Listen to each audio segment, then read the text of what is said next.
Am spun, hei! Ce faci, mă? Tu mănânci mult, asta nu e pentru tine, ție ți-am cumpărat pateu.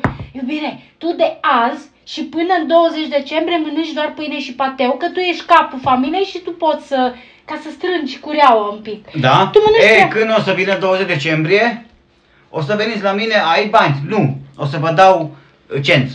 Mănâncă puiul meu pâine cu pateu, eu trebuie să mănânc sănătos, că eu trebuie să țin casa, mâncare, curățenie, aia și merit să mă duci în vacanță. Deci tu mănânci pateu.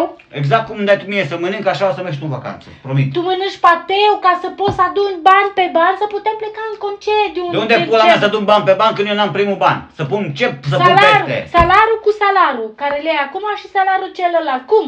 Și mănânci pateu zi de zi, la lucru pateu, acasă pateu, peste tot. Afară nu mai ieși, eu ies că trebuie, sunt o doamnă, trebuie să-mi pun unghii, trebuie gene, trebuie să mă tun, trebuie... Tu stai acasă cu minte, mănânci pateu și am terminat Adică trebuie să-ți fut o bătaie eu ție. Ca să putem pleca și noi în decembrie. Să-ți fut un reset, ce zici? Ha, să am poftă, mamă, dar ce bun. Tu știi ce bunic în natul ăsta? Pateu am zis, pateu! Să ne înțelegem, doar pateu, punct.